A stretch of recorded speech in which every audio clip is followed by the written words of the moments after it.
marco del programa de articulación, educación, producción para el desarrollo local. Esta es una tarde muy especial, ya que contamos con la participación de Sandra Lecouteur, que ustedes habrán leído en el flyer que les hemos enviado para la invitación, que se trata de una persona magnífica, es una artista que nos va a deleitar con sus trabajos, nos va a comentar sobre su experiencia y nos va a deleitar con su trabajo. Como siempre, esta actividad está coorganizada entre la ASAEC y la Universidad Nacional de Rosario.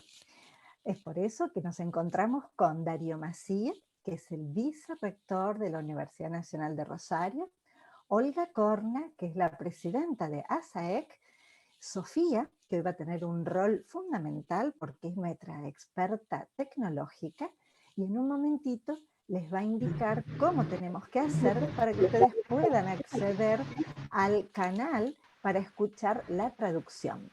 Porque tenemos a la experta Claire Abelin, que es la traductora que va a interpretar todo lo que Sandra nos vaya relatando. Así que sin más, bueno, primero le vamos a ceder el micrófono a Darío para que nos dé la bienvenida a esta actividad. Adelante, Darío. Bueno, muchísimas gracias, Vivi. Sandra, muy bienvenida. Un placer tenerte en la actividad de hoy que compartimos con la Asociación de Estudios Canadienses de la Universidad. Claire, muchísimas gracias por la disposición de acompañarnos en esta actividad de hoy con una traducción simultánea. Y por supuesto, Olga, Viviana y en particular Sofía, que en un ratito nos va a explicar a todos de cómo tenemos que hacer para poder escuchar la exposición de Sandra en traducción simultánea dada por Claire. Así que, como siempre, espero que puedan disfrutar de esta tarde de trabajo y de esta tarde de nuevos conocimientos. Lo poquito que ya pudimos compartir con Sandra, vemos que no solamente vamos a compartir toda su experticia, sino un muy buen humor que se declara públicamente en cada una de sus expresiones. Sandra, muy bienvenida. Un placer, un honor tenerte con nosotros. Gracias. Muchas gracias, Darío. Ahora le vamos a pedir a Olga, presidenta de la ASAEC, que haga la presentación de Sandra y posteriormente Sofía nos va a dar las indicaciones para que a partir de ese momento podamos acceder a la interpretación de Claire. Por lo tanto, adelante, Olga. Bueno, muchísimas gracias, Vivi. Gracias a todos. Gracias, Sandra. Gracias, Claire. Y gracias, Sofi. Hoy es un día de estos que son movidos. Lo que yo voy a tratar de relatarles ahora es una presentación que, por suerte, nos hizo la propia Sandra y que tiene un título muy sugestivo.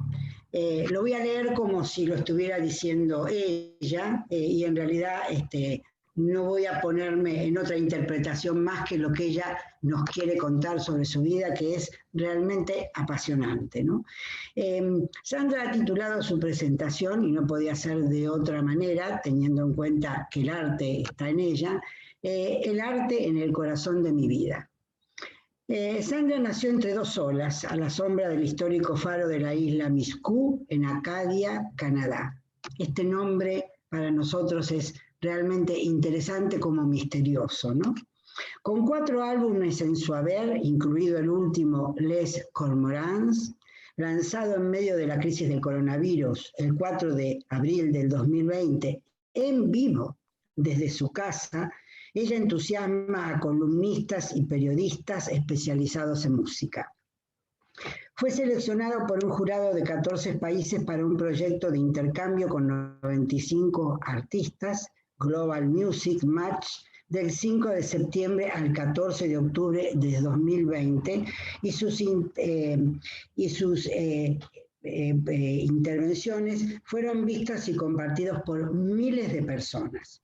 Ha sido invitada a cantar en Vietnam, en Francia, más de 10 giras, en Sudamérica y en las distintas provincias canadienses.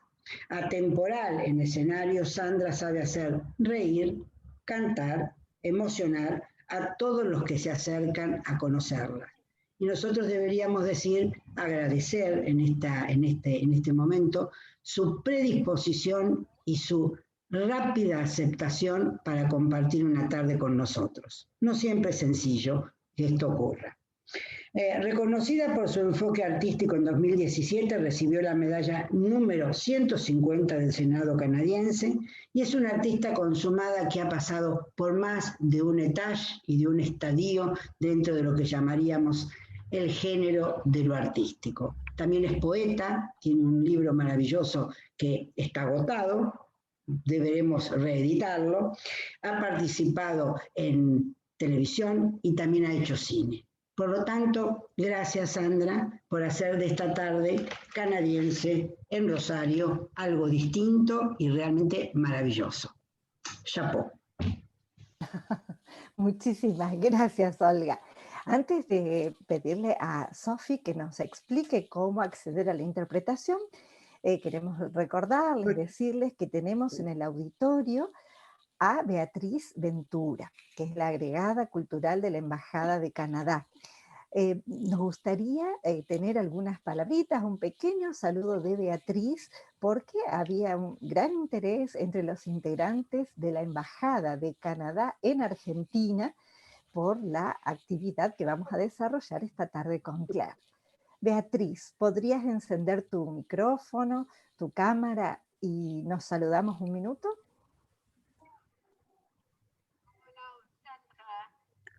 Revoir une fois encore, ça fait merveilleux.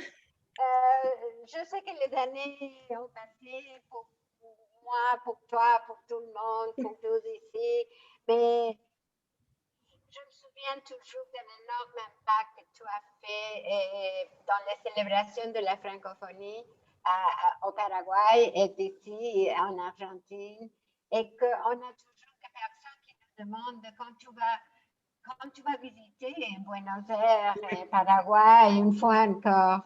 Donc, j'espère que l'année prochaine, les choses changent pour te donner la bienvenue une fois encore.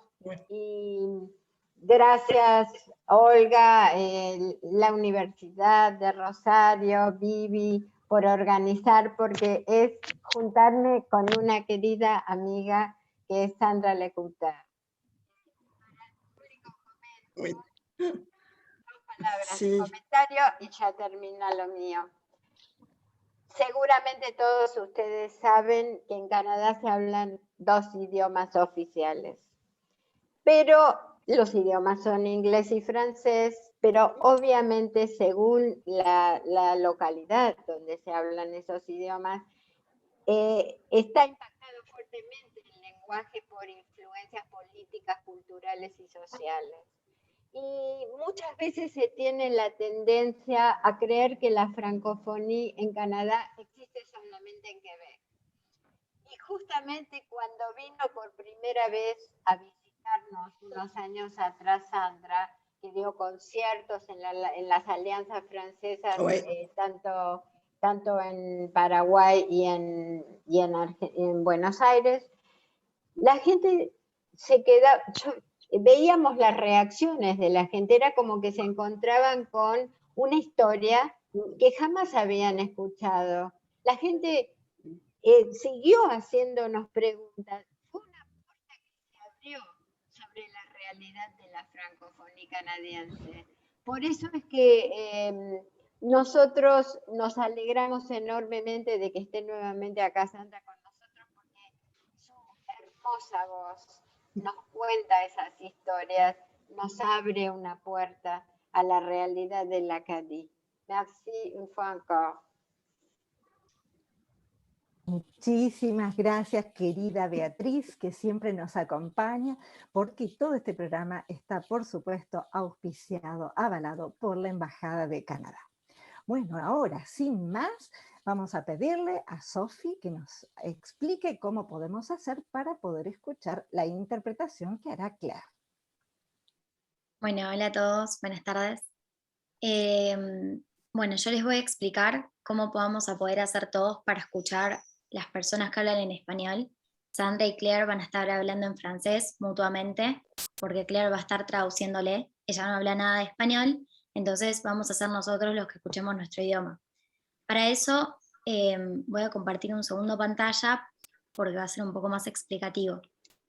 En su barra de abajo, en Zoom, va a aparecer un pequeño mundo que dice interpretación o intérprete. En este mismo lo van a tener que cliquear. Luego de hacer esto les va a aparecer un menú, acá en vez de inglés les va a aparecer francés, pero abajo va a aparecer español. Todos tienen que cliquear en la opción español. Luego de eso vamos a estar solamente escuchando nuestro idioma y mientras tanto Sandra y Claire van a estar hablando en francés. De igual forma, yo sé que esto parece fácil, pero si a alguno se le complica, no hay ningún problema, me pueden escribir al chat. Para las personas que quizás se desconectan, luego cuando se vuelven a conectar por un tema de internet, lo tienen que volver a hacer, porque si no probablemente los idiomas van a estar intercalados. Así que cliquear el globo terráqueo, cliquear español, y eso es todo lo que tenemos que hacer. Eso es todo. Muchas gracias, Sofi. Así que cualquier duda, cualquier inconveniente, escribe en el chat. Yo estaré atenta a lo que acontezca en el chat para tratar de darle solución a los problemitas. Bueno, muy bien. Ahora, entonces, sí, le cedemos el micrófono a Sandra. Bienvenue, Sandra. Merci infiniment de me recevoir. Je suis vraiment émue par votre invitation. J'avais été tellement émerveillée d'aller vous rencontrer en Amérique du Sud. Je m'étais promis d'apprendre l'espagnol, mais ce n'est pas encore ça. Mais ça va venir. Si j'y retourne, je vous jure que je vais chanter Gracias a la vida de Mercedes Sosa, ça c'est sûr. Alors, moi, comme on m'a présenté, vous m'avez présenté, je viens de l'île, une petite île Miscou, juste au bout du Nouveau-Brunswick au Canada. Où je demeure, nous, c'est la péninsule acadienne et c'est 99,9% francophone. Et chez moi, je dis toujours que c'est là où les oiseaux virent de bord, parce que tu ne peux pas aller plus loin. C'est au bout.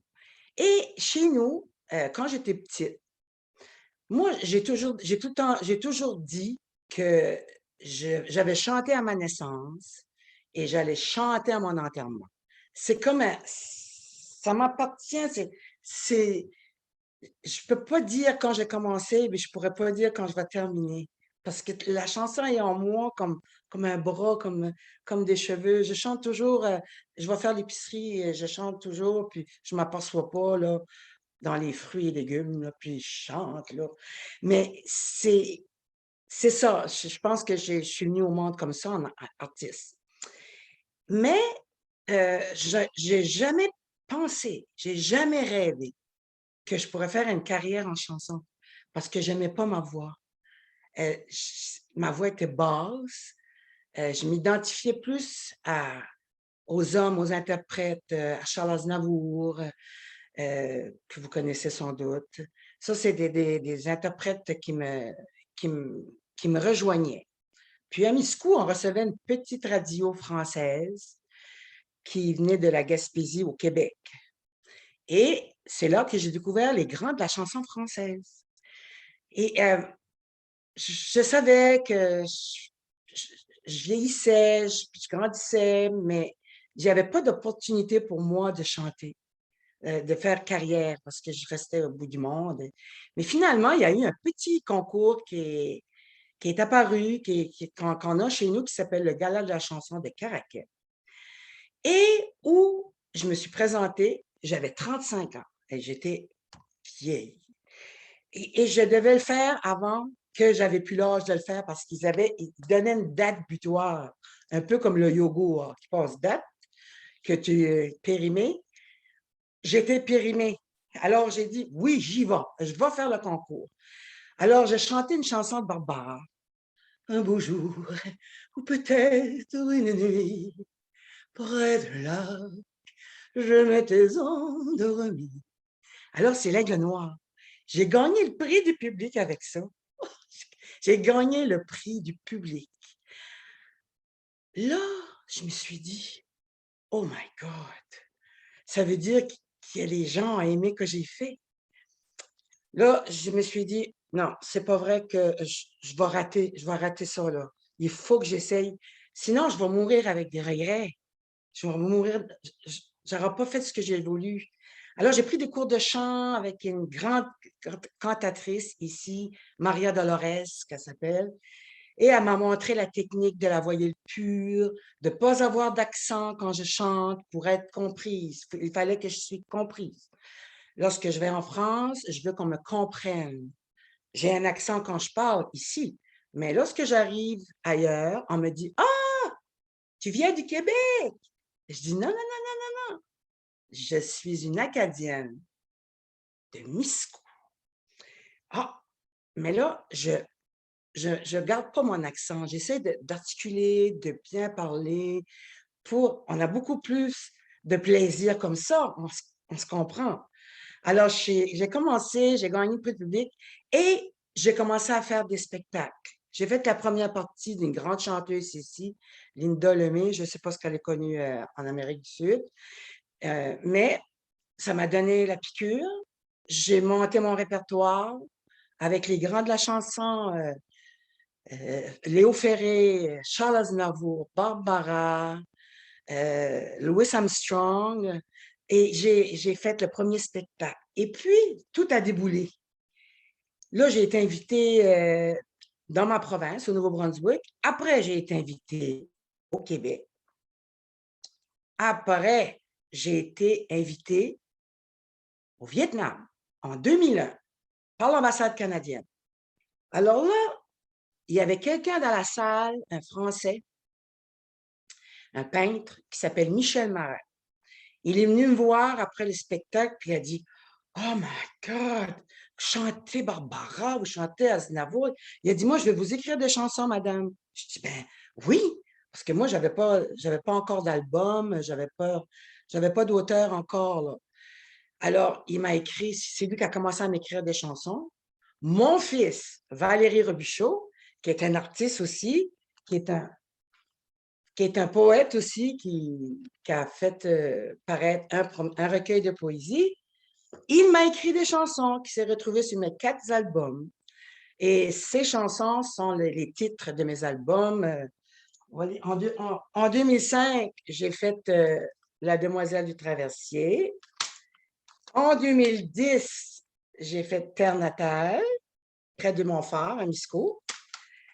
En 2015, j'ai fait Le Phare. Et en 2020, j'ai fait Le Cormoran. Alors, la photo de la pochette, c'est mon fils. Mon autre fils est peintre. C'est un artiste multidisciplinaire. Il est peintre. Cette toile que vous voyez là, c'est sa toile à lui. Il s'inspire de l'univers. Mais il m'a aussi peint avec du goudron. Et c'est ça qui est devenu ma pochette. Alors, moi, j'ai 2 enfants qui sont artistes aussi. Mon conjoint est un musicien et il joue des percussions, mais il ne joue plus maintenant, mais il a déjà eu son orchestre. J'ai chanté dans cet orchestre-là quand j'étais plus jeune.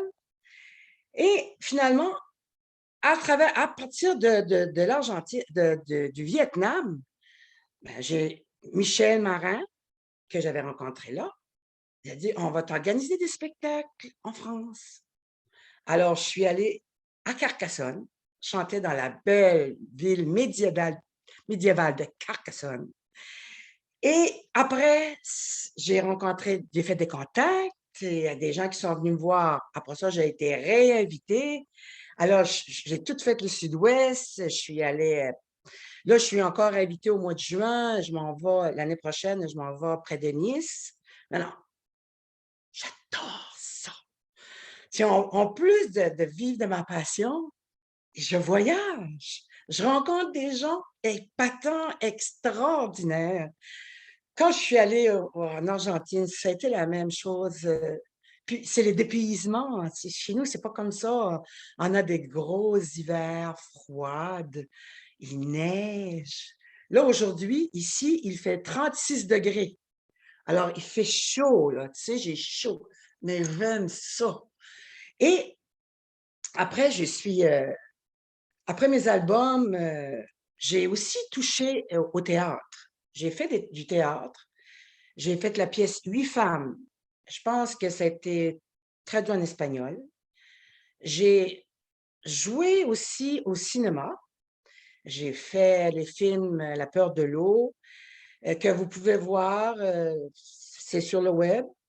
Et cette année, j'ai tourné dans la série La Val d'Aran, qui passe en Argentine, sur TV5 Monde. Alors, si vous avez TV5 Monde et vous voulez voir, ça va sans doute passer là, pour nous là, en février, mars. Là. Ça va être dans ces coins-là. Là. Alors, j'ai un petit rôle là-dedans, mais je me suis tellement amusée. Et j'ai écrit un recueil de poésie. Il ne faut pas trop que je vais vite parce que j'aurais plus rien à dire. Là. J'ai écrit un recueil, là, vous voyez à l'envers, mais ça, c'est le dessin de mon fils, Alexandre, qui a fait le phare de Miscou. Parce que je dois vous dire que sur l'île de Miscou, il y a un phare extraordinaire. Il est beau, il est vieux, il a 164 ans. Pour nous, qui sommes du Canada, un pays jeune, 164 ans, c'est les pyramides d'Égypte. Pour nous, ça a 2000 ans, là, tu sais, c'est vieux, là. Et moi, quand j'étais petite, la gardienne du phare, elle n'avait pas de petite fille. Alors, elle demandait à ma mère, est-ce que je peux aller chercher Sandra pour le week-end? Elle viendrait rester chez nous. Alors, j'allais, j'y étais quelques fois, et je voyais cette immense, la maison du gardien était tout près du phare. Et la lumière rentrait dans la chambre quand j'étais couchée. Et on entendait la combe de brume pour aviser le bateau au large, parce que chez nous, c'est tous des pêcheurs de homards, de crabes. Et là, ça nourrissait mon univers de petite fille.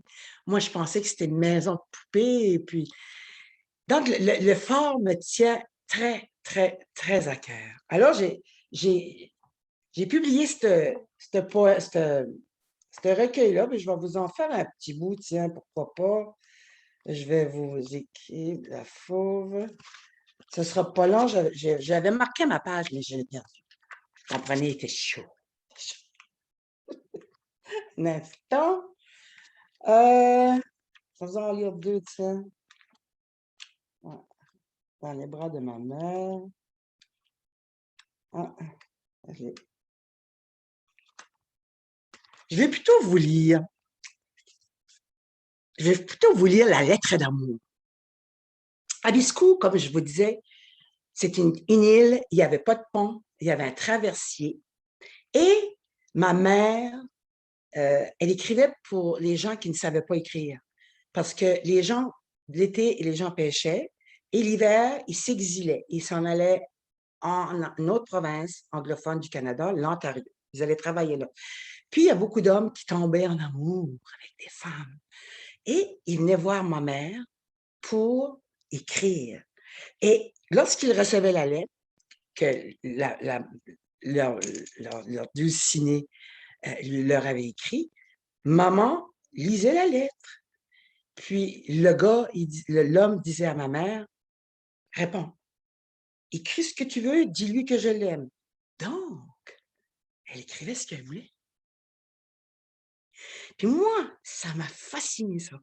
Ça m'a vraiment fasciné et inspiré. Alors, j'ai fait ce poème-là, qui est devenu une chanson qui se retrouve sur mon troisième disque, qui s'appelle Anita. Ma mère s'appelait Anita. Alors, la lettre d'amour. Ma mère écrivait des lettres d'amour pour les beaux galants d'alentour, qui ne savaient coucher sur papier l'encre du cœur pour leur bien-aimé. Toutes les quinzaines, le beau revenait, dans la chambre close, brumeuse et grise, le cœur attisé par la lettre que ses doigts enlaçaient, espérant que la belle deviendrait sa promise. Maman savait tourner les phrases misérables, en fine dentelle pour cathédrale.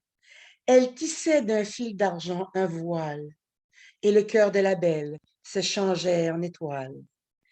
De soupir en lettres, de lettres en soupir, les mots de la belle se faisaient plus lointains. Ma mère savait que de chagrin on peut mourir. Ainsi, elle préparait le beau à son destin.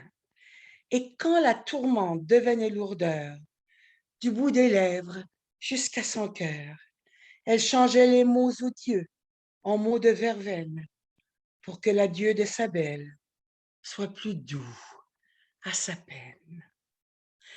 Alors, c'est ça, elle écrivait des mots pour que l'amoureux puisse ne pas avoir trop de peine quand la belle ne voulait plus rien savoir de lui, évidemment.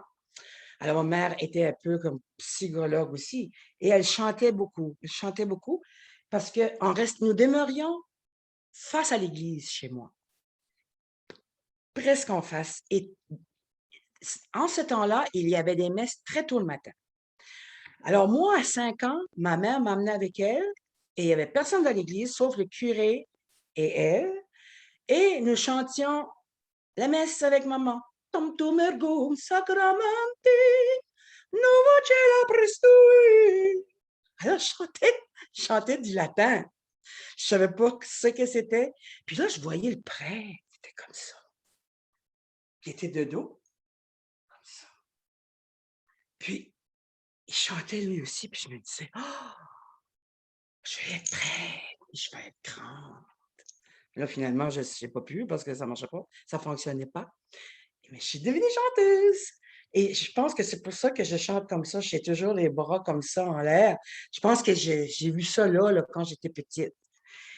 Et moi, de mon souvenir, de mes plus lointains souvenirs, j'ai toujours interprété mes chansons avec force, avec intention. J'aimais les chansons qui me rendraient triste, qui me faisaient pleurer. Pourtant, moi, je suis quelqu'un de très joyeux, puis je fais de l'humour, mais j'aime ça, là, avoir de la paix. Et là, je prenais ces chansons-là, puis je les interprétais, puis j'essayais de les apprendre par cœur, de mémoire. Et lorsque j'ai commencé à avoir des auteurs qui m'envoyaient des chansons et commencé à faire du spectacle en interprétant Barbara et les grands de la chanson, je prenais mes textes, je prends mon texte, je vais marcher sur le bord de la plage à Niskou, sur la grève. Et là, je mémorise avec le pas, avec mes pieds. Je marche, je marche. Et quand je dois pleurer, je pleure. Et j'envoie ça à la mer qui me retourne les embruns. Et là, ça revient sur moi. Et je m'en viens ici. Je prends la feuille de papier où est mon texte dessus. Et j'ai une corde, une espèce de, comme une corde à linge. Et je fais sécher mes chansons. C'est symbolique, mais pour moi, je veux juste monter sur scène avec ces chansons-là lorsqu'elles sont sèches. Lorsqu'elles sont sèches, je les enlève, je les mets de côté. Et c'est tellement important pour moi, le texte de chanson. Je suis amoureuse des mots. J'aime la langue française. Et chaque voyelle, chaque mot a une intention pour moi. Alors, je choisis mes chansons avec beaucoup, beaucoup, beaucoup, beaucoup de soin. Il faut que les textes me parlent. Il faut que ça m'allume. Il faut que vraiment que que ça me transporte. Et c'est pour ça que j'en reçois beaucoup, mais j'en refuse aussi. Je ne peux pas, je suis pas une chanteuse de rock, je suis pas une chanteuse de disco, je suis pas une chanteuse pop. Alors, toutes mes chansons sont choisies avec soin. Puis, j'aime les chansons théâtrales, comme le théâtre. Alors, je peux les vivre. Comme les chansons de Barbara m'ont beaucoup inspiré. Nantes, Drouot, l'Aigle noir que je vous ai chanté au début. Et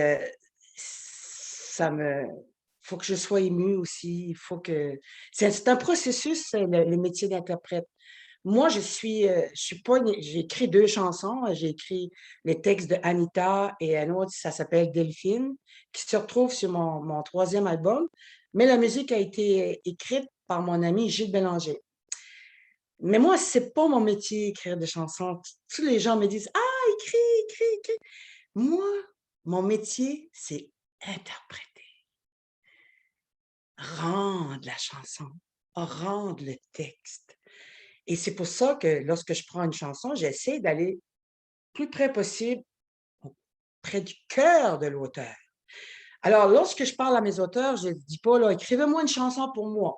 Non, non, non, non. Écrivez une chanson. Écrivez une histoire. Écrivez une conversation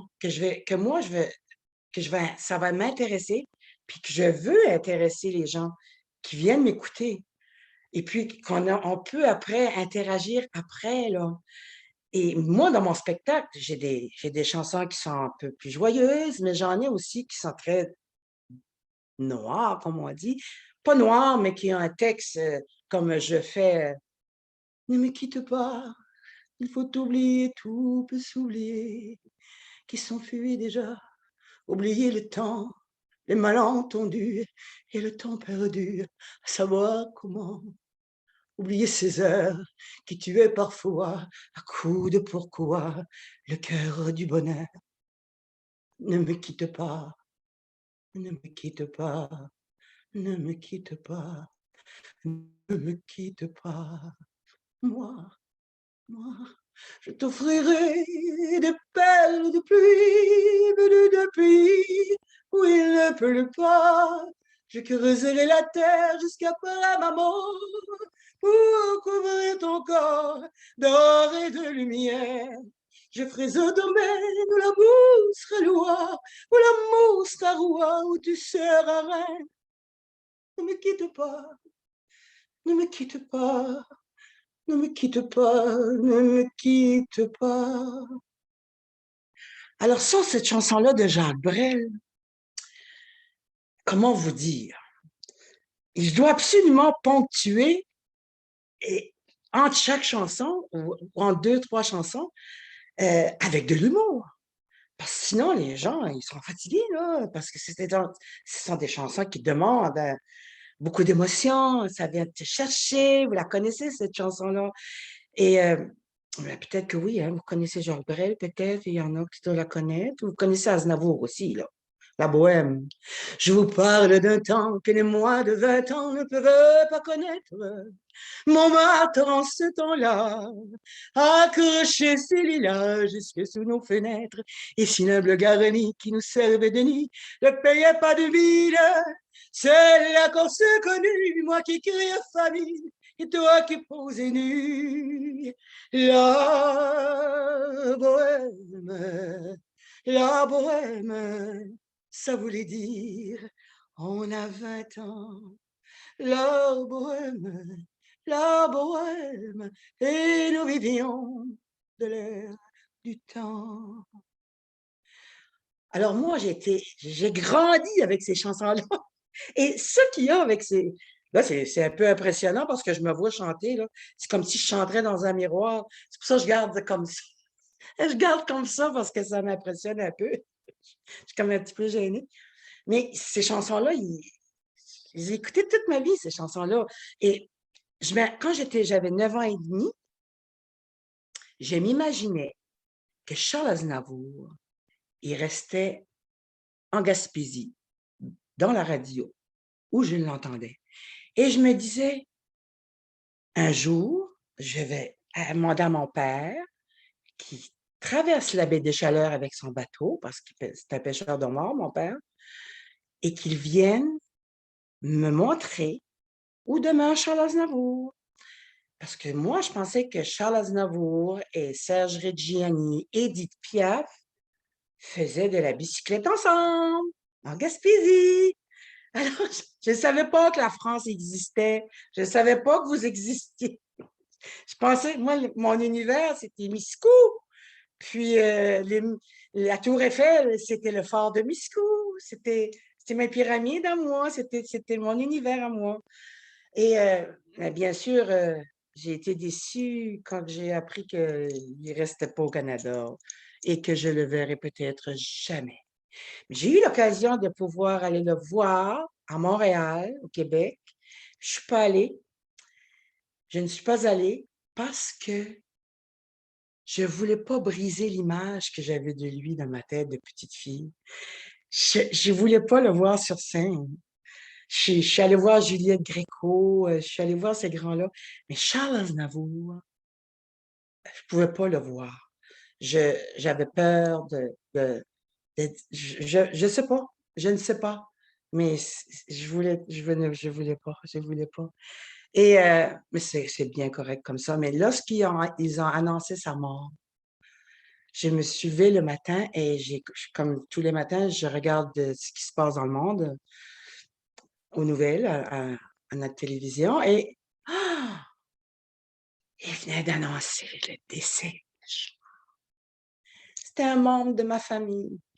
J'ai tellement pleuré, j'ai assez pleuré.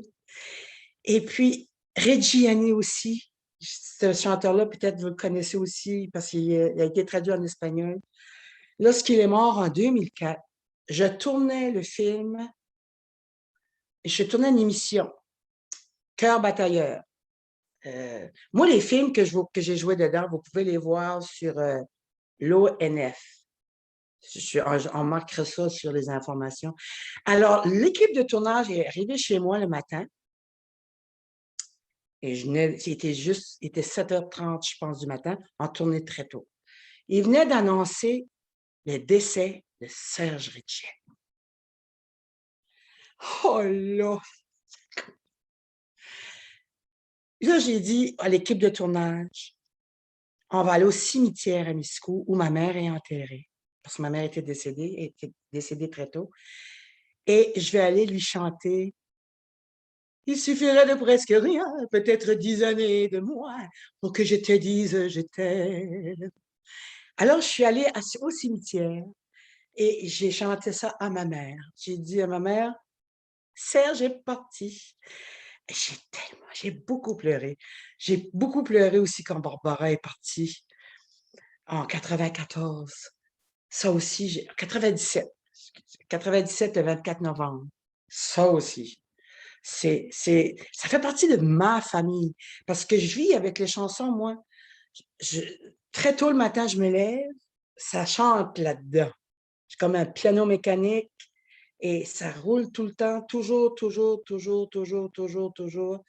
Et je chante, et comme je vous disais au début, je chante, mais je ne m'aperçois pas je m'en aperçois pas de ça. Ça va toute seule. Et ça fait partie de ma famille, ces interprètes-là, ces grands auteurs-là. Alors, ça m'a permis de ces tournées-là, j'ai même repris un personnage, comme je fais du théâtre, ben je rêvais de faire le personnage de Dalida.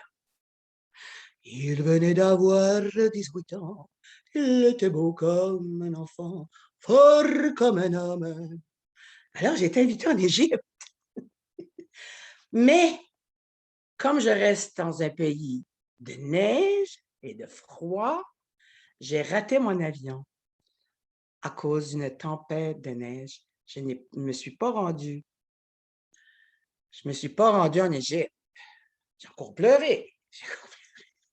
Enfin, j'avais amené Dalida dans ma valise et je voulais leur faire Dalida. Puis, bah, bref, je suis réinvitée de nouveau lorsque la pandémie va être finie. Alors, voilà, ça, c'est le parcours de ma vie. J'écris encore. Je suis en train de préparer un autre recueil de poésie. Je ne sais pas quand il sortira, mais je n'ai pas de temps. Et je prépare aussi un nouvel album. Et hier, j'ai terminé le tournage d'un nouveau vidéoclip. J'ai tellement hâte de présenter. C'est ludique, c'est drôle, c'est émouvant. Il y a beaucoup d'enfants. C'est sur un bateau. Vous allez voir les couchers de soleil à Miscou. Vous allez tout voir, c'est fantastique. Ça va sortir la fin septembre. Et moi, la pandémie ne m'a pas arrêtée. C'est le contraire, ça a donné du temps ça m'a donné du temps pour avoir du temps pour moi. Et, mais je continue, je vais faire... Il n'y a pas de retraite pour un artiste. On ne connaît pas ça, ce mot-là. Moi, je vais chanter jusqu'à ce que mes cordes vocales le permettent. Je vais faire du théâtre jusqu'à ce que j'ai de la mémoire, mais celle-là, que on a de la mémoire en masse, là. Et je vais toujours faire, ça va toujours être artistique, mon monde. Alors, je n'ai pas de... Parce que quand tu fais lorsque tu fais un métier que tu aimes, tu ne travailles pas. Parce que ce n'est pas du travail. Moi, je suis contente de me lever le matin, d'aller chanter pour les oiseaux. Ça, je l'ai fait beaucoup quand j'étais petite. Quand j'étais petite, j'allais derrière chez moi, dans un boisé, et je chantais pour les écureuils, je chantais pour les lapins. Mais les lapins, ça applaudit pas, ça crie pas. Mais j'étais contente quand même d'avoir ces spectateurs-là, là. J'avais des animaux qui m'écoutaient. Alors, moi, j'imaginais que c'était des gens, c'était des spectateurs. Et ça fait partie de ma vie. Et Miscou, c'est une île. Il y a de la mer, il y a des plages partout. C'est du beau sable. Tu sais, je suis quand même un milieu sain. Tu sais, c'est la vie simple, mais saine. Puis l'hiver, moi, j'adore l'automne. Ici, les feuilles deviennent oranges, rouges. C'est fabuleux. On a une plaine à Miscou qui devient rouge sang au mois d'octobre. Et il y a plein de légendes à Miscou. Il y a la légende de la Gougou, un monstre marin inventé par les Autochtones, les Mi'kmaq. La Gougou, elle avait une tête de femme, elle mesurait 10 mètres de haut, puis c'est elle qui protégeait l'île. Alors moi, je rigole avec ça parce que je dis qu'elle mange des touristes maintenant parce que tous les bateaux ont des GPS, donc il n'y a plus besoin du phare. Puis... Alors, je fais encore des spectacles dans le phare de Miscou, mais depuis 2 ans, on n'y va plus parce que c'est petit. Il y a juste 90 places dedans. Donc, on nous a demandé, avec la distanciation, on ne peut plus faire de spectacle là. Mais j'en fais tout l'été dans une petite église ici qui s'appelle l'église de Sainte-Cécile, qui est visitée par plein de monde à l'international. Les gens viennent de partout dans le monde parce que c'est psychédélique, c'est psychédélique, avec des arrêts au sol. Le curé, dans les années 60, il était un peu... Et c'est devenu un monument. Et là, on y présente le festival de musique baroque de la Mecque, de la musique baroque, avec des musiciens qui viennent du monde entier, de l'Allemagne, peut-être de l'Amérique du Sud, de la France. Là, c'est fantastique. On a quand même, pour un petit endroit, on a quand même de la culture. Mais moi, l'hiver, je passe beaucoup de temps à Montréal aussi. On reste 2 mois, 3 mois, dépendant, là. Et on vit aussi la culture du Québec. C'est une grande ville francophone. Alors, on a beaucoup de plaisir. Je vais vous interpréter une autre chanson parce que j'aime ça. Puis j'ai vraiment hâte d'avoir vos impressions, puis vos questions, puis je veux participer avec vous. Alors, je vais vous offrir la chanson de mon dernier album qui s'appelle « Je pars à l'autre bout du monde ». C'est dommage ce que je pourrais faire, je pourrais envoyer le texte. Je pourrais envoyer le texte, puis il pourrait être traduit, puis on pourrait le mettre sur votre site, parce que c'est une belle chanson d'espoir. Alors, je vais vous la faire. Sandra, oui. S'il te plaît, on écoute la description, on peut regarder tout ça que tu dis, on regarde les phares, la mer, le sable. Est-ce que tu pourrais nous raconter un peu sur l'Acadienne, sur le peuple acadien? l'Acadie? Oui, oui, mais nous sommes un peuple, nos origines françaises, et nous sommes établis en 1604, ici au Canada. Et c'était un peuple pacifique, et qui avait des terres, qui avait beaucoup de bétail. C'était en Nouvelle-Écosse, à Grand-Pré. Et il y avait la guerre entre la France et l'Angleterre. Et les Acadiens ne voulaient pas prêter allégeance à la reine d'Angleterre. Ils ont refusé de prêter allégeance. Alors, les Anglais ont décidé de les déporter. On appelle ça le grand dérangement. Il y a eu la déportation. Ils ont mis les familles dans des bateaux. Et c'est pas prouvé, mais il paraît qu'il y a des familles qui ont été séparées, des enfants, des parents. Je suis émue quand je raconte ça parce que c'est quand même c'est arrivé en 1755, mais c'est encore là. Et ils ont brûlé les maisons, ils ont brûlé le bétail. Et là, les Acadiens ont erré des années et des années dans les ports de Nantes, en France, partout, surtout en France, et ils sont revenus s'établir en Acadie. Il y en a qui sont retournés à Grand-Pré, et il y en a qui sont revenus ici dans la péninsule acadienne, à Caraquet, Tracadie, et nous sommes un peuple distinct, au même titre que le Québec, mais le reste du monde, ils connaissent juste le Québec. Ils pensent que c'est juste au Québec, au Canada, que ça parle français, que c'est au Québec, mais c'est pas vrai. Il y a l'Acadie, et nous fêtons notre fête le 15 août, avec une grande fête et un tintamarre. Ça se passe à 18h le 15 août, dans les rues des villes ici.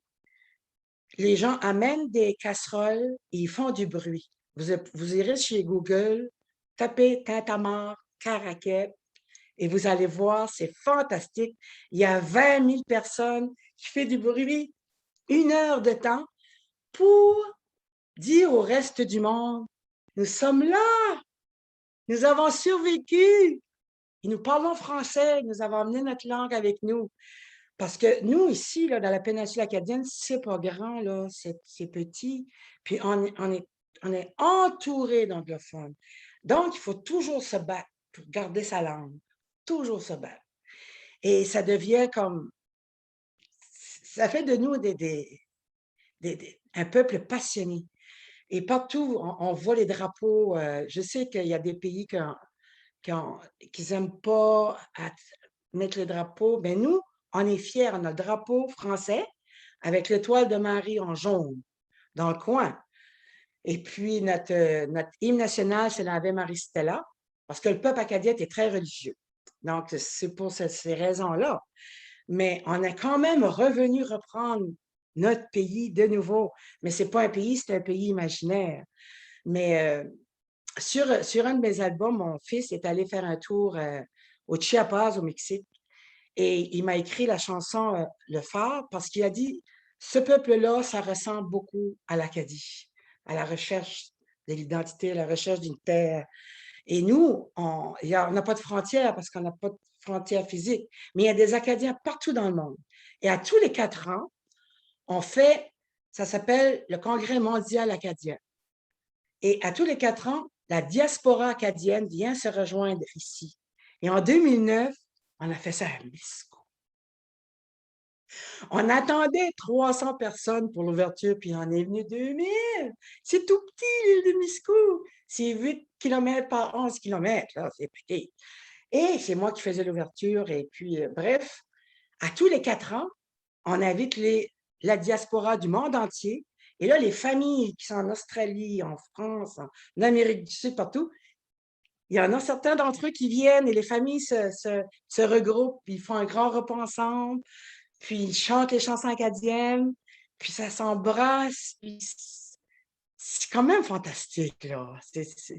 Moi, je suis beaucoup plus acadienne que canadienne. Canadienne, je vis au Canada, mais j'ai mon peuple au-dedans de moi. C'est nous qui avons été les premiers en arrivant avant les Français, avant les Québécois. Le Québec a été fondé en 1608, mais on est arrivé en 1604. Alors, tu sais, on s'attribue, on dit que c'est nous les premiers, mais ce n'était pas nous, c'était les Amérindiens, les Autochtones, mais on se raconte des histoires. Alors, c'est ça, c'est notre histoire, ça, tout ce beau peuple-là. Puis à chaque fois que que je sors de l'Acadie, j'amène toujours la chanson Grand Pré, elle aussi, elle est sur YouTube, vous pouvez aller l'écouter. Toutes mes chansons sont là.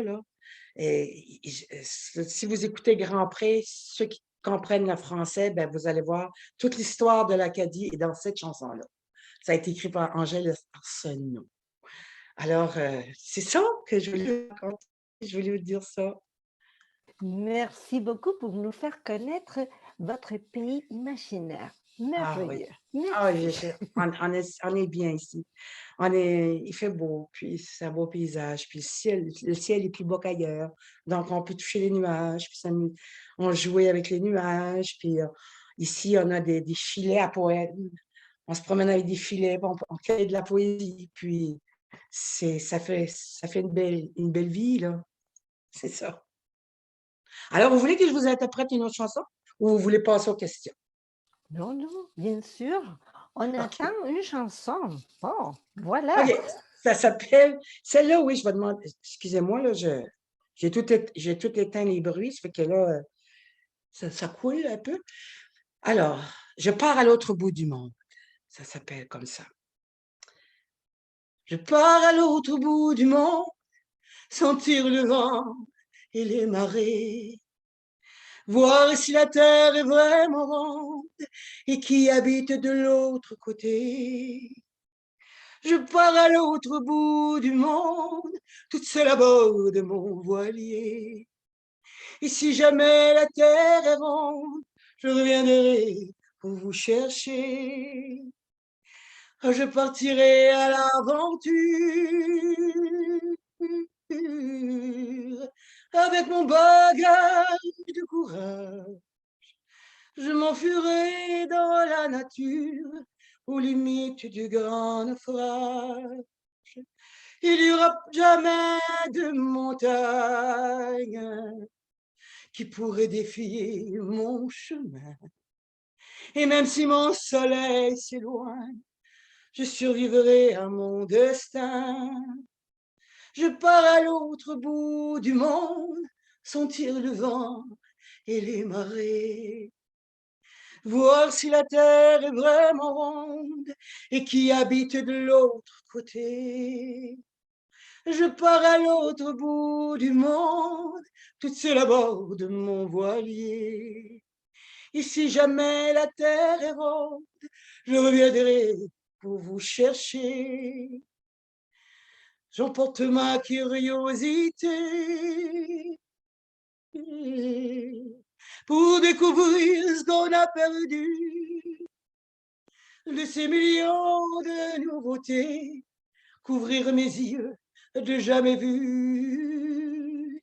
J'irai au bout de mes conquêtes, au pays où règnent les rois. J'irai jusqu'à y faire la fête de ses richesses et de ses joies. Je pars à l'autre bout du monde, sentir le vent et les marées. Voir si la terre est vraiment ronde et qui habite de l'autre côté. Je pars à l'autre bout du monde, toute seule à bord de mon voilier. Et si jamais la terre est ronde, je reviendrai pour vous chercher. Je reviendrai pour te chercher. Voilà. Merci beaucoup. J'entends vos applaudissements. Merci. C'est fort, j'aime ça. Magnifique, Sandra. Merci beaucoup. Merci beaucoup à vous. Ah, c'était fantastique de jaser avec vous autres, là. Non, je vais retourner, là, vous voir. Je vais voir avec l'Alliance française, là, puis on est très amis, là. Je verrai avec l'ambassade ici. Mais si vous avez un beau pays, ça c'est sûr et certain. Alors, si vous avez des questions, je vais jaser avec vous autres, avec vous. Je parle lentement pour Oui, oui. On a habilité pour l'écriture de quelques questions. On attend. Oui. Alors, bon, on attend quelques questions. Gente, las preguntas que quieran hacerle a Sandra, por favor, en el chat, así se las vamos formulando. Elisabeth dit merci beaucoup. Oui. Oh, OK, je vais mettre mon chat.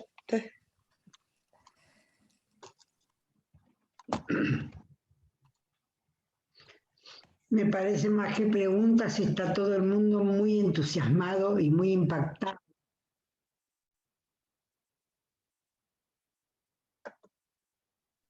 Ah, OK. Ah, OK. Y estamos sumamente agradecidos por tu Ah, predisposición. merci. Ça me touche Otra beaucoup. vez quería Ah, je comentar. vais prendre une photo si vous voulez parce que je vais mettre ça sur mes réseaux. Je m'occupe beaucoup de mes réseaux sociaux. Et ce que je vais faire, je vais juste prendre. Je vais vraiment, vraiment, vraiment prendre une photo pour. Alors, c'est Béatrice. On va t'envoyer après la Oui! vidéo de ta Oh! conférence, bien sûr. Ah! Oui, ah, OK. Oui, Oui. vamos a pedir a todos nuestros amigos del auditorio que enciendan las cámaras, así podemos tomar una imagen grupal de este hermoso momento que estamos compartiendo.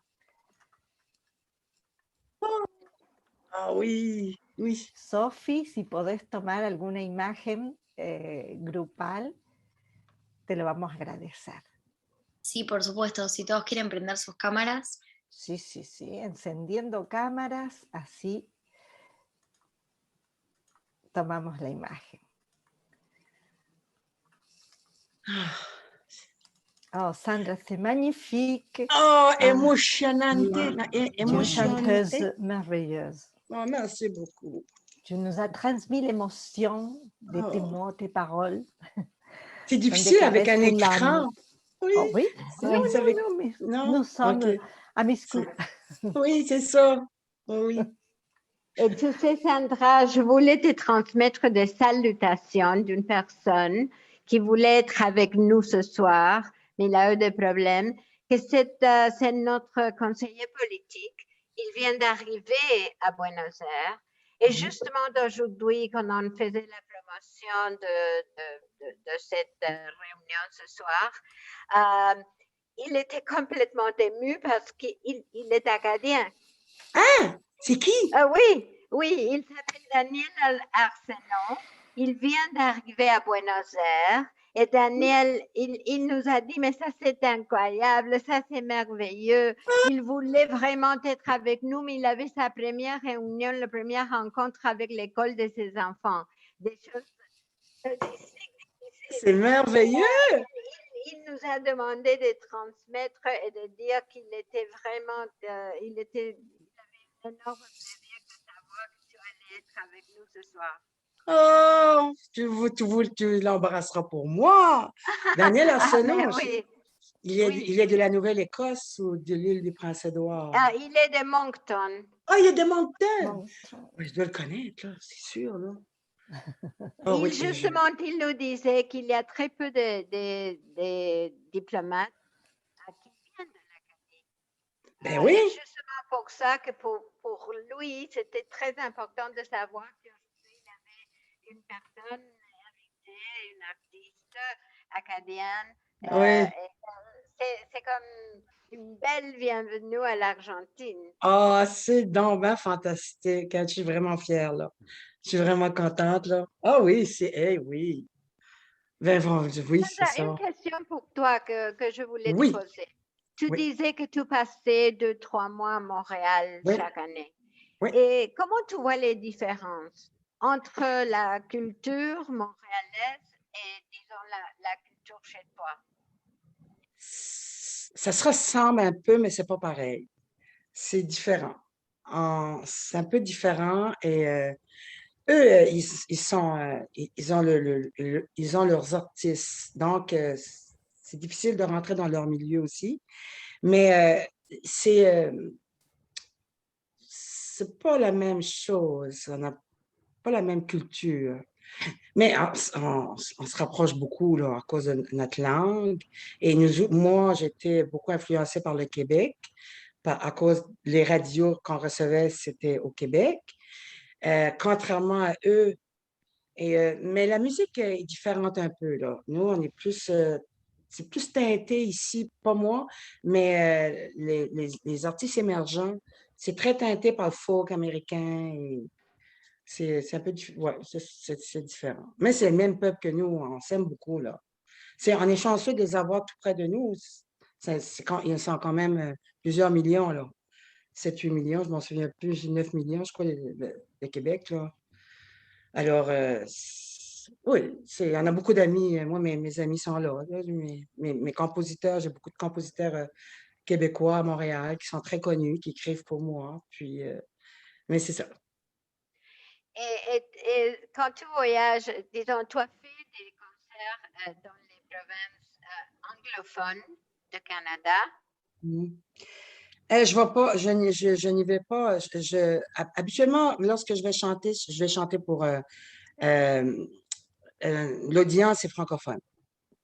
On a un réseau au Canada, là, dans l'Ouest canadien, qui a des sociétés culturelles francophones. Donc, il y a un circuit pour les francophones. Donc, je ne vais pas chanter. C'est dans les villes anglophones, Vancouver, au Nouveau-Brunswick, Fredericton, Saint-Jean, Halifax. Mais c'est produit, on est invité par la Société de la culture, le représentant culturel francophone. Mais quelquefois, il y a des anglophones qui viennent découvrir aussi, là. Oui. Et aussi avec les communautés qui ne sont pas des anglophones, les Chinois, etc. Tu ne chantes jamais pour eux? Ben, quand je suis allée au Vietnam, l'audience était entièrement vietnamienne. Alors, j'avais une interprète qui m'avait présenté comme qu'on a fait ce soir, mais j'ai tout fait mon répertoire en français et la musique, ça n'a pas de langue non plus, là.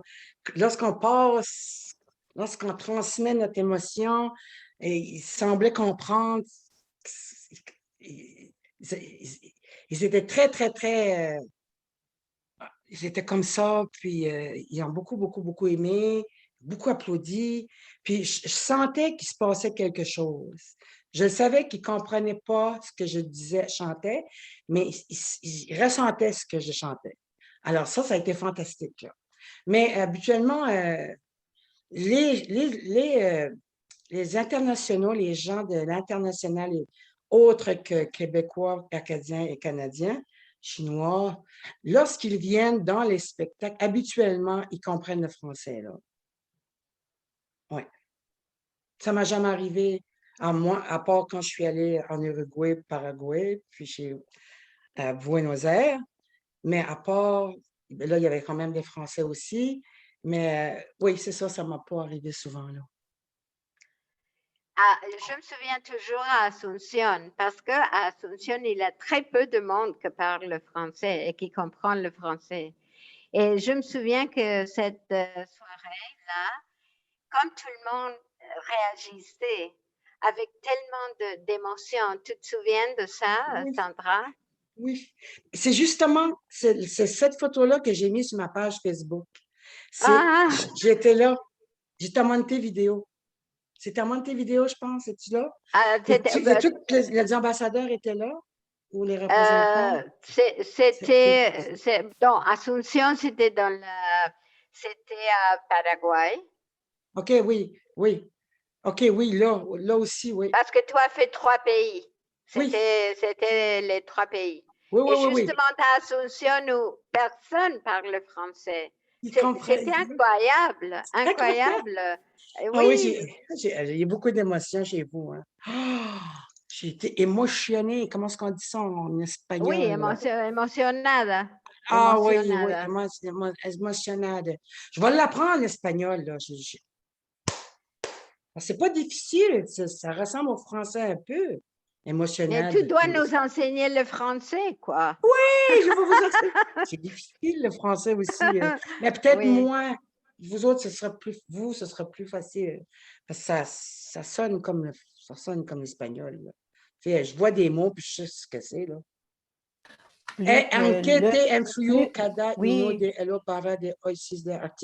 Par qui as-tu été influencé, c'est ça? Oui, c'est ça. Je sais, je suis bilingue. Tu comprends? C'est Fabienne Fabien, c'est une de nos amis qui veut te demander pourquoi, si tu avais beaucoup parlé de ton père, de ta mère, quelle est l'influence qu'ils ont fait sur toi pour devenir l'artiste que tu es aujourd'hui? Ben, je dois te dire que mon père chantait toujours. Il se levait le matin, il chantait avec une très belle voix. Ma grand-mère paternelle, la mère de mon père, chantait extraordinairement bien. Elle chantait du country. Je ne sais pas si vous connaissez le country. Oui. Elle chantait du country. Et ma mère chantait aussi. Mais ma mère, elle chantait pas juste, mais elle chantait comme ça, là. Elle avait de l'âme dedans, là. Puis mes oncles, il y en a qui, toutes mes oncles du bord de ma mère jouaient du violon, ça chantait. Du bord de mon père, ils jouaient de la guitare, ils chantaient. Alors, tu sais, ça a été comme un mélange là, ouais, c'est ça. Ça a été un cocktail. Un cocktail de tout ce que j'ai entendu quand j'étais petite. Il y avait toujours de la musique, il y avait toujours des chansons. Ma mère en faisait comment est-ce qu'on dit ça? Les noces. Les gens se mariaient et ma mère faisait les gâteaux de noces, les gros gâteaux, là. Puis, elle chantait à la noce. Puis après ça, il y avait une fête dehors et mes oncles jouaient du violon, puis tout le monde chantait. C'était tout le temps comme ça, là. Tu sais, il n'y avait pas de pont. Donc, on restait ensemble, puis on faisait de la musique, on chantait. Fait que probablement, puis la petite radio a été beaucoup aidée parce qu'on avait, chez nous, on écoutait beaucoup, beaucoup la radio. Donc, on écoutait toujours ces chansons-là qui revenaient tout le temps, Edith Piaf. Puis... Mais moi, j'ai eu la chance en France de rencontrer l'accompagnateur d'Edith Piaf. Je suis allée chanter chez lui, dans son salon. Oh, j'étais impressionnée. J'étais tellement impressionnée parce que c'est Edith Piaf, là. Ah oui, c'était fantastique. Puis, c'est ça, c'est ça que ça permet d'être artiste comme moi. La chanson m'a permis de voyager. C'est mon moteur de voyage.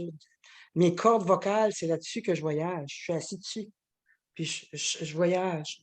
Puis, ça m'a permis de rencontrer vous autres, des gens extraordinaires.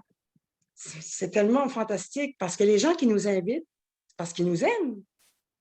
Puis, on se découvre un à l'autre, on devient amis, tu sais, Maintenant, il n'y a plus de frontières, là. Tu sais, vous pouvez me parler, on peut se parler tout le temps, là. Tu sais, il n'y a plus ça, là. Avec la technologie de maintenant, c'est facile de communiquer beaucoup plus, là. C'est ça. C'est ça, merci beaucoup. Et Rose nous dit que nous avons beaucoup apprécié tes chansons, en particulier Au bord de la mer. Et elle te donne ses félicitations. Très belles chansons, toutes. Et en français, elle a écrit.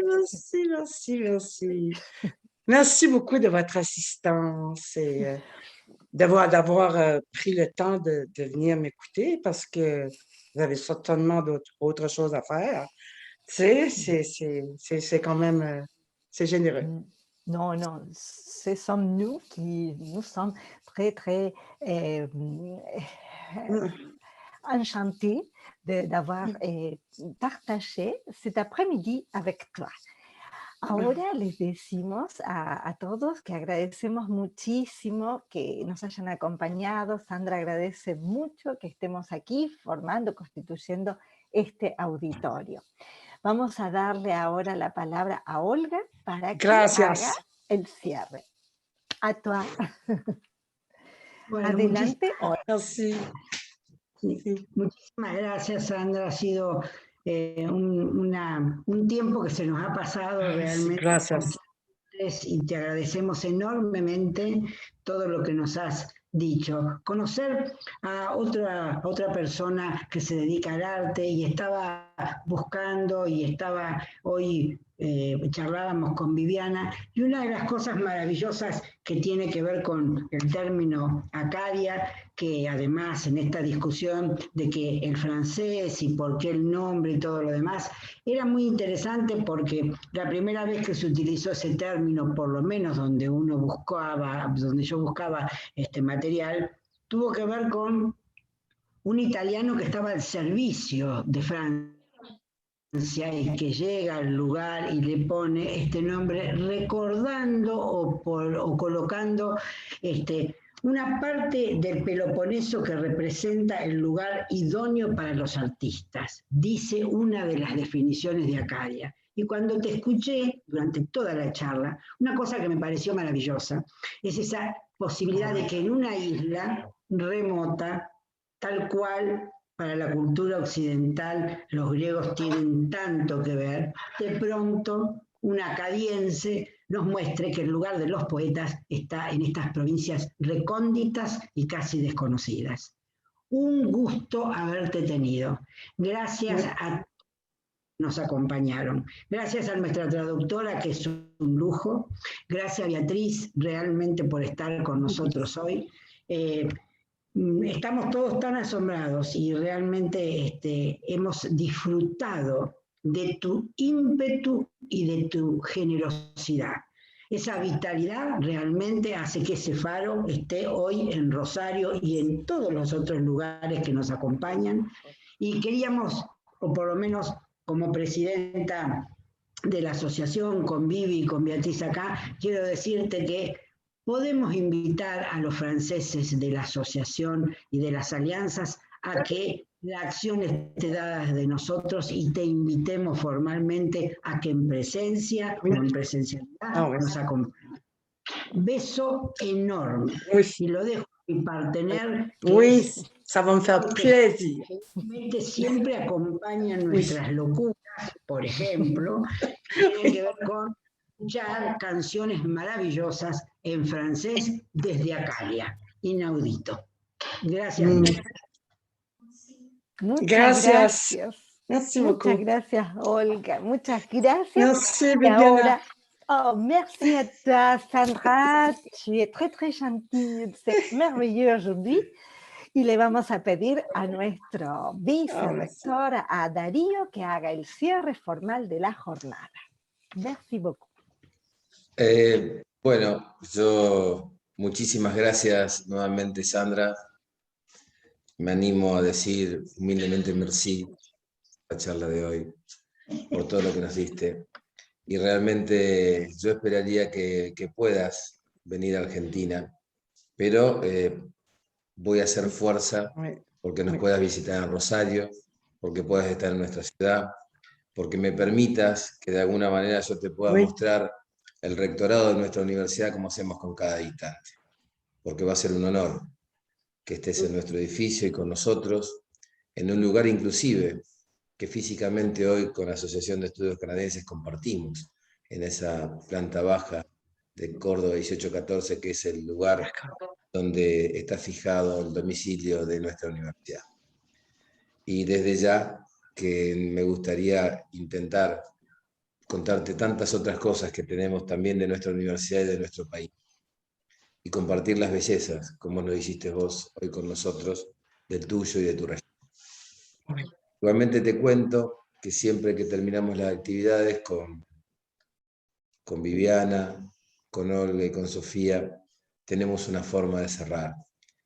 Primero les quiero agradecer a Vivi, a Olga y a Sofi, que hoy tuvo un trabajo arduo, sin dejar de mencionar a nuestra traductora que ha estado extraordinaria, y también agradecerle su participación. Nosotros cerramos cada actividad diciendo: Viviana, Olga, Sofía, nos vamos. Y muchas gracias a todos por habernos acompañado. Espero, Sandra, que algún día tengamos la suerte de conocernos personalmente y tomar un café y poder hablar. Un gusto. Merci beaucoup, gracias. Merci. Gracias, Betty. A tout à l'heure. Gracias, Beatriz. Au revoir. OK, je vous embrasse. Je vous embrasse. Oui, ça s'est bien passé. Ah oui, oui, c'était fun. Je suis contente. Olga.